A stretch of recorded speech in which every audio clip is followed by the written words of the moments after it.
Përshëndetje të dashur miq, mirë se erdhët përsëri në kanalin tim. Sot dua t'ju tregoj një trup tepër të thjeshtë për të realizuar eyelinerin vetëm në 2 minuta. Vazhdoni të më ndiqni për të parë se cili është ky trup. Kjo metodë është me të vërtetë shumë e thjeshtë dhe eyelineri që unë do të përdor sot është ky nga Makeup Studio.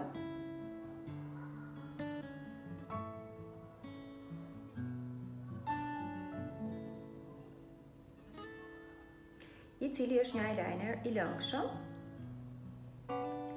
është shumë i thjeshtë për të përdorur, por në disa raste vajzat e kanë me të vërtetë të vështirë për të formuar një linjë të njëjtë si në një sy edhe në tjetrin. Metoda që unë do t'ju tregoj sot është me të vërtetë shumë e thjeshtë, sepse për këtë do të më ndihmoj kjo karficë e vogël beki dhe si do të më hyjë mua kjo në punë. Është shumë e thjeshtë. E para punës, kur ne duhet të bëjmë eyelinerin, duhet kemi parasysh që eyelinerin duhet ta masim nga fundi i hundës dhe fillimi i tij është këtu. Dhe më pas rrotullojmë bekin dhe forma që do të marrë eyelineri është kështu.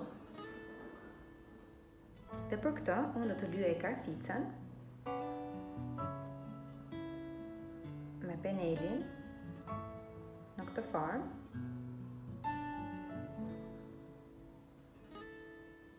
Okej? Edhe tani duhet që të mas fundin e hundës këtu dhe fillimin e syrit këtu.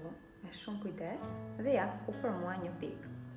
Dhe tani, nga pika që u formua, ne do të vendosim bekin dhe tani thjesht e mbështesim për lart, duke e mbështetur tek fundi i vetullës. Dhe kjo është forma që beki ka lënë tek syri im. Vazhdojmë, insistojmë për ta bërë të zezën më të dukshme. Dhe pa arritur ke fundi, i japim penelit për në brendësi të syrit.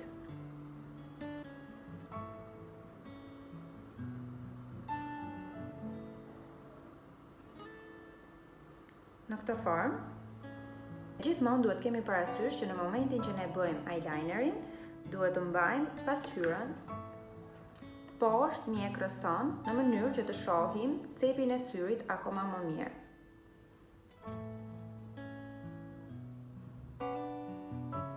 Ky është peneli që unë krijova me karficën beki dhe tani u shradha për të vazhduar tek syri tjetër. Po të njëjtën gjë do të bëjmë edhe tek syri tjetër, ku mjafton të lyejmë bekin, ta vendosim tek hunda dhe ja ku është pika dhe tani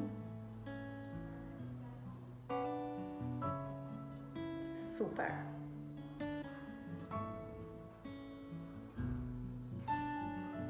Mjafton. Beki e bëri punën e saj dhe thjesht do t'i jap dorës mbrapsh. Edhe cepi është tashmë i formuar në këtë pjesën, mos ta lej pa lyer.